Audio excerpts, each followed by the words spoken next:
Who's there? It's me, shock absorber. In today's video we have a Ford Focus 2009 customer stating while driving coming knocking now, so let's check it out. So we have short bottom ball joint of front anti-roll bar link. Seems something wrong with the rear shock absorber top mount. I hope it's not rusted out from actual body.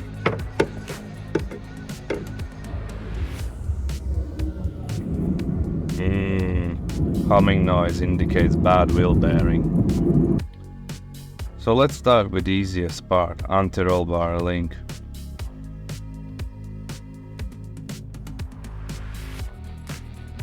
I use wire brush on a drill to remove rust to reduce chance bolts getting seized on thread. Tiny bit WD-40. As we don't need to worry about top ball joint dust cover, cell grip pliers comes handy to stop ball joint spin with the nut.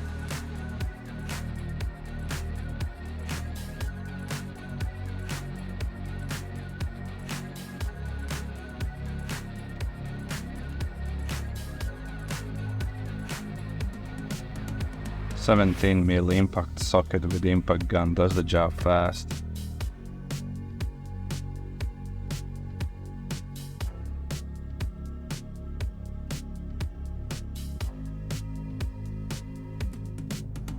Come out, come out. There we go. Same situation on the bottom ball joint, only no space for impact gun, so I'll be using 17mm ratchet spanner.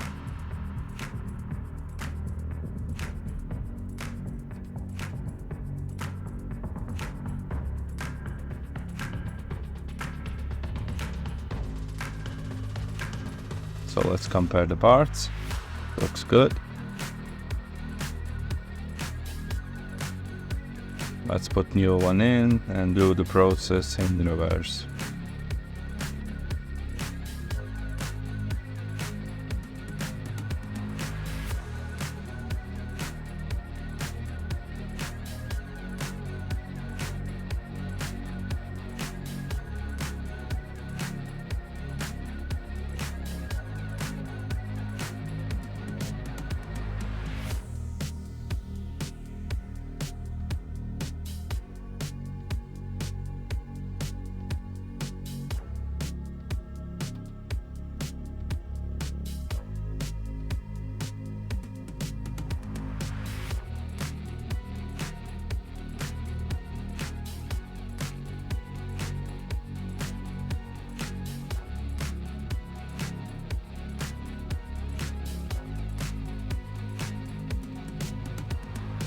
So that's one part replaced.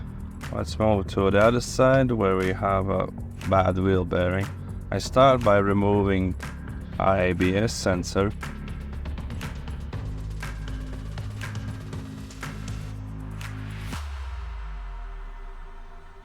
Same procedure on the rusty nuts, wire brush and then WD-40 on all nuts and bolts and shock absorber seat.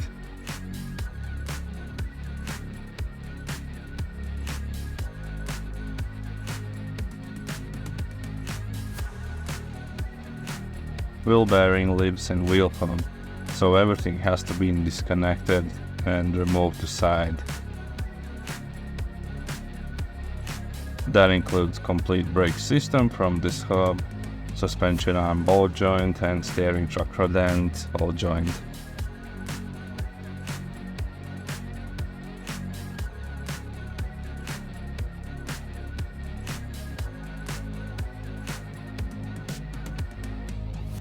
$7mm Allen key for sliders.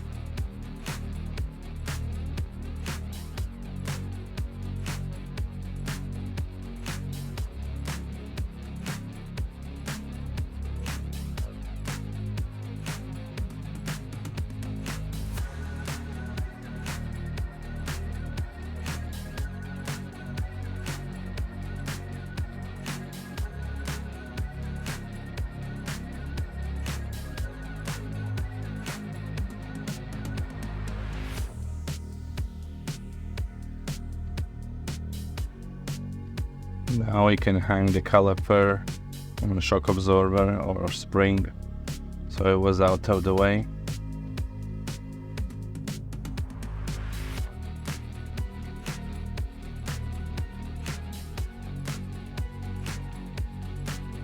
Now we use 15mm impact socket with the impact gun. We can disconnect shock absorber to let WD-40 soak.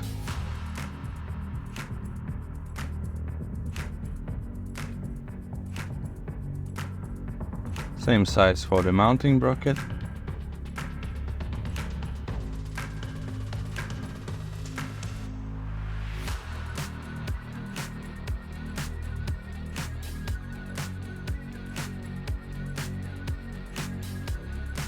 And that's brake system out of the way.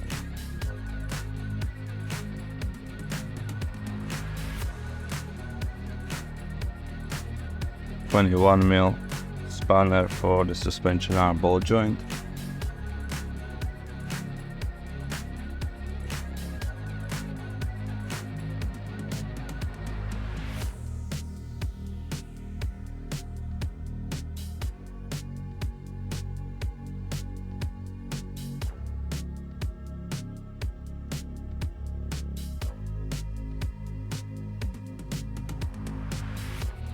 $15mm on the track rod end.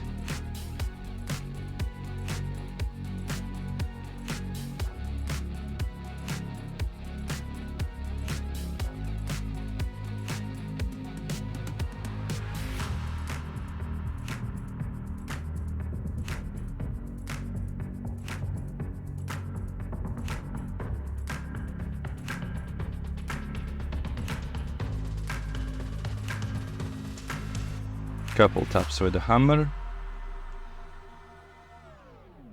Loose. There we go. Same thing on the bottom ball joint.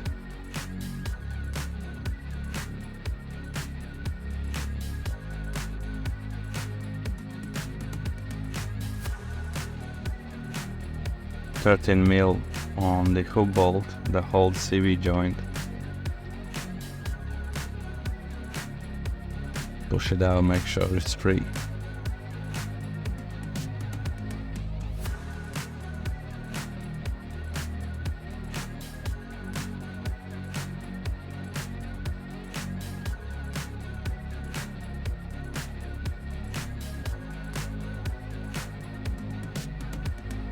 To open the shock absorber seat sleeve, we can use same bolt and screw it in from the other side with a piece of metal in the middle.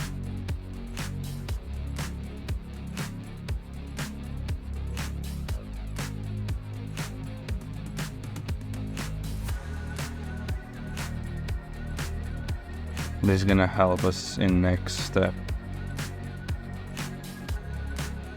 Couple taps with the hammer. Make sure we're not catching any CV boots. Couple more, and there we go. That's the hub out.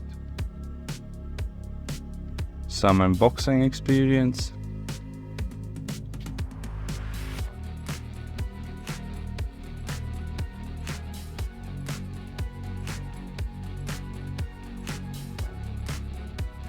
New hub bolt. Bearing itself.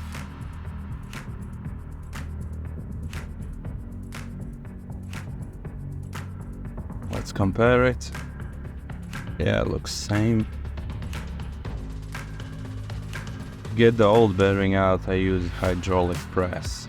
If you don't have one at hand, you can always go to the local garage and ask them to help you to press it out. That's old bearing out.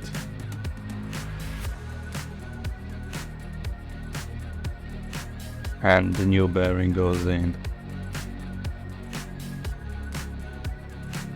Need to make sure we don't press the studs out.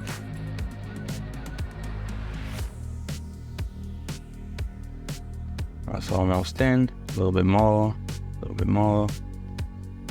And pressure builds. That should be it.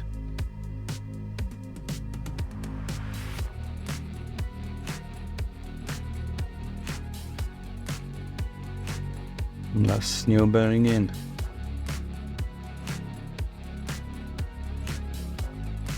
That goes into recycling bin. Gonna open the sleeve a bit more.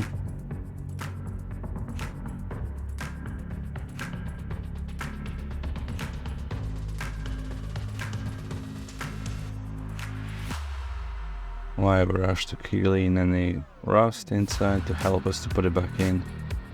And I also put some multi-purpose grease.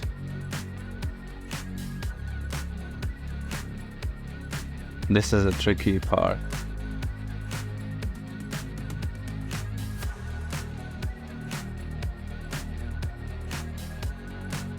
I could open more bolts so it slides better on, but I was scared to snap the hub sleeve in 2 pieces, so I just take extra time tapping it.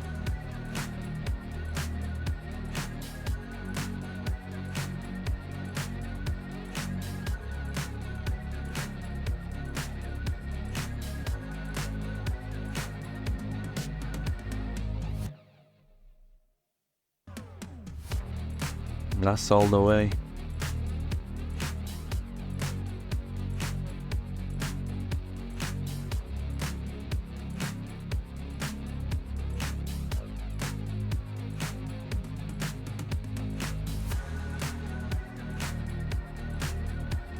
Take the bolt out.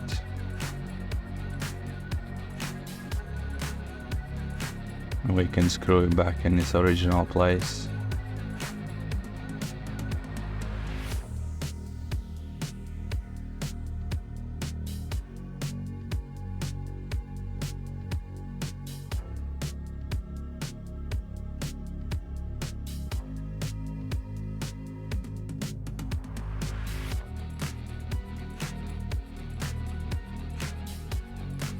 Series joint back in, push the suspension arm down, there's the ball joint gonna be in our way, plus we need to locate ball joint in the same time.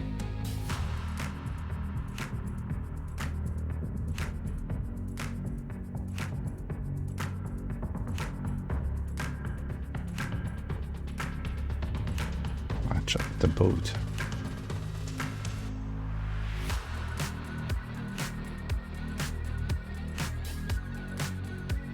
New hub bolt.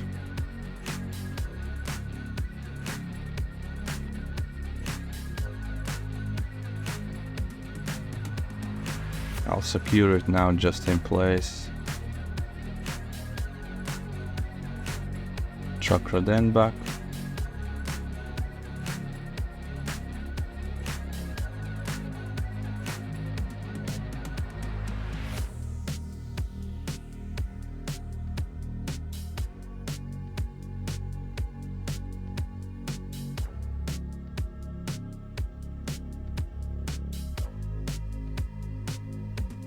Now the spec for track rod end is 48 Newton meters of torque. So I think the gun did the job. Yeah, that's plenty enough.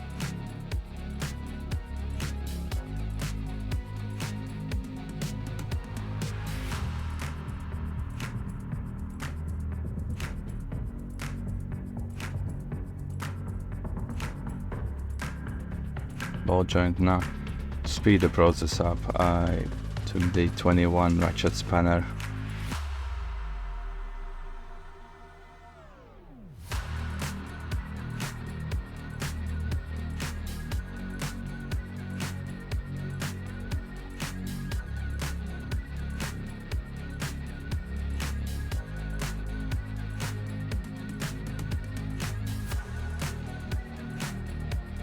That should be tight.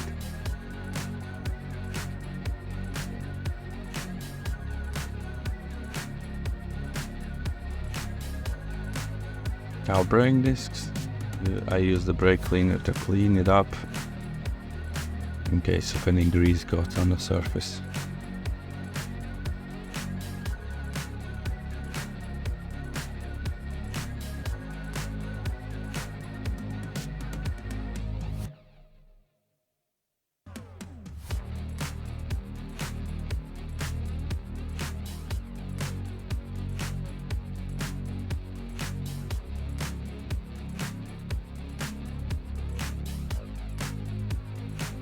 As I remove brake calipers separately from the mounting bracket, I use opportunity and clean the brake pad seats from rust and apply multi-purpose grease.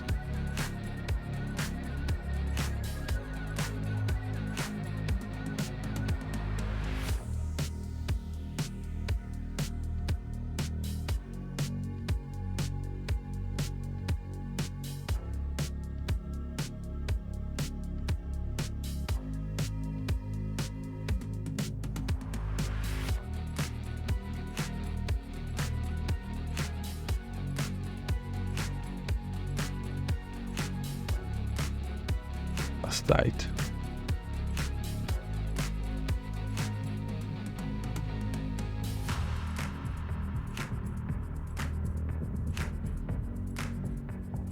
Brake pads back on.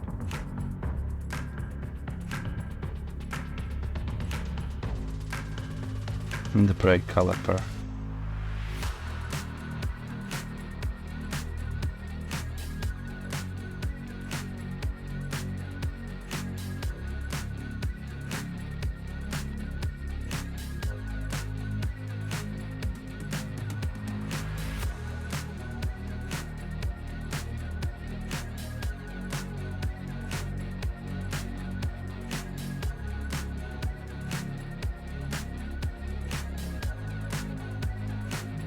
Winder caps.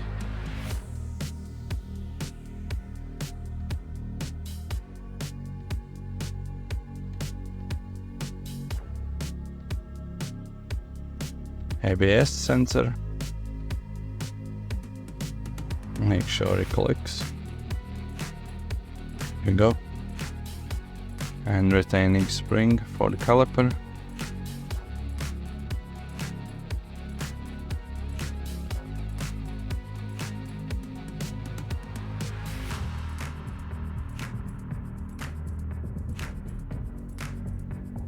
Now I torque the hub bolt.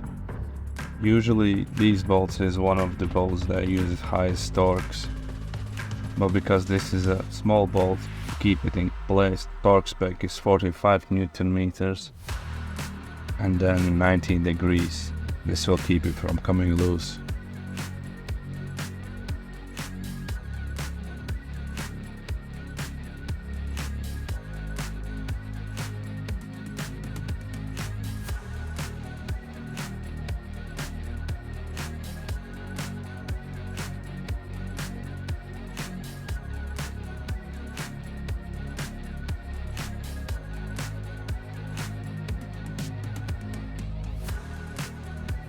And that's for one other part replaced.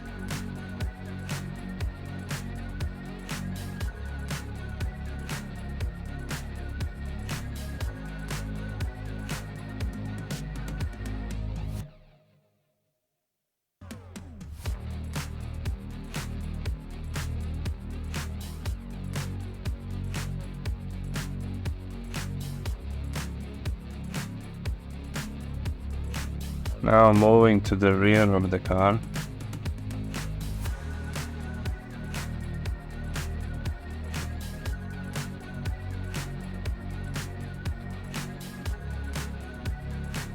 So actually it's a shock absorber top mounted snap. Looks like in two pieces, in two places.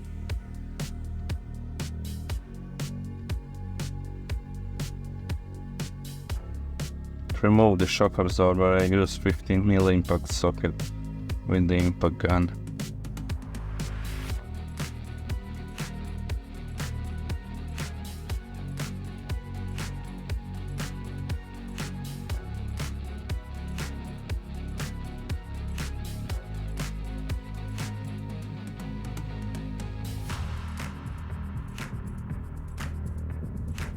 Double D40.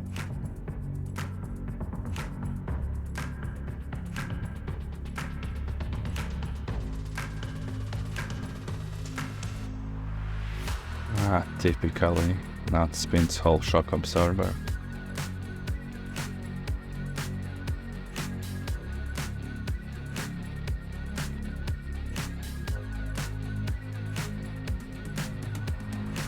Seems like the bump stop is stubborn as the nut next to it. Okay, there's a way to remove it. A little bit of screwdriver applying.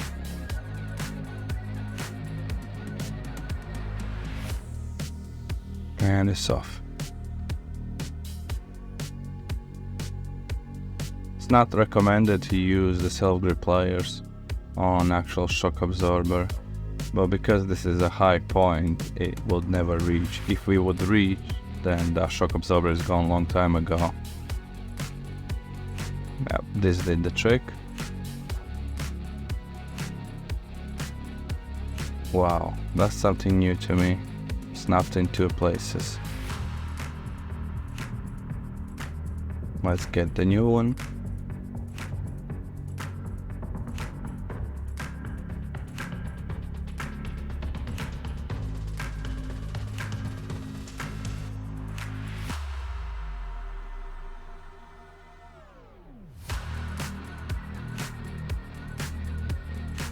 Let's compare at least what's left of it.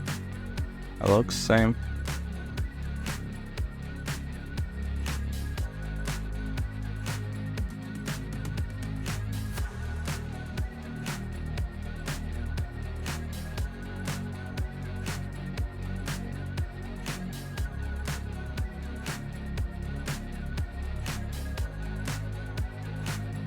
I just keep spinning.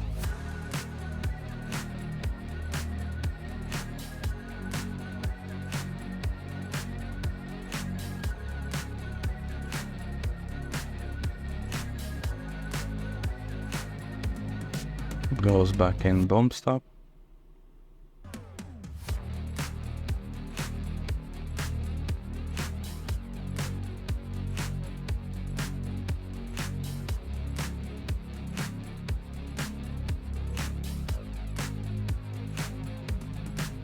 I use 10mm socket to remove the broken pieces off.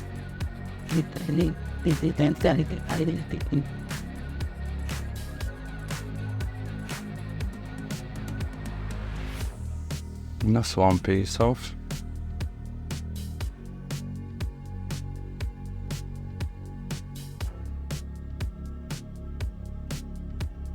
I used extension because of the wheel arch I couldn't reach. Since extension reduced the torque of the gun, or the gun's battery was flat. So instead we're gonna go manually with the ratchet.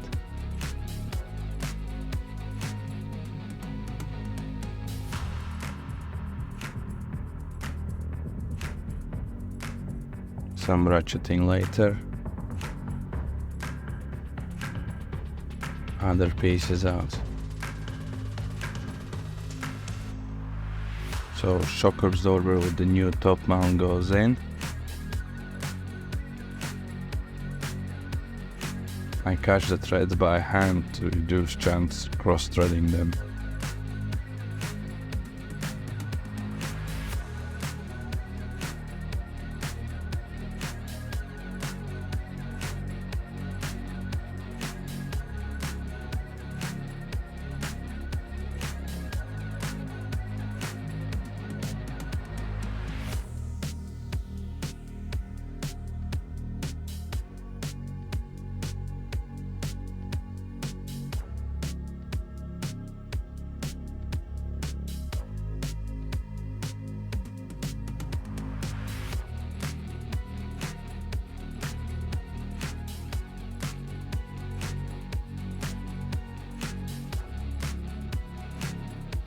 That should be tight. Unfortunately, I lost the footage of tightening bottom bolt of the shock absorber. Also, I changed the suspension spring, as you can see here.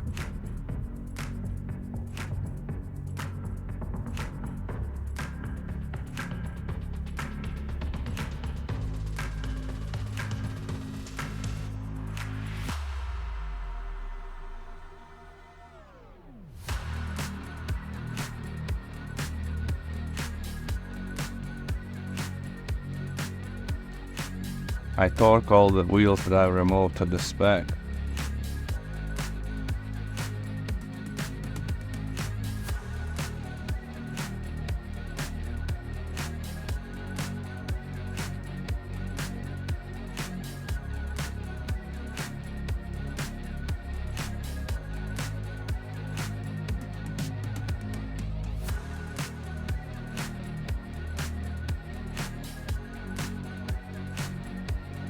And on this we have come to an end of this video. Thank you if you watched it all, and I would appreciate if you hit thumbs up and subscribe to my channels. More videos on the way, so stay tuned. Your valued mechanic out.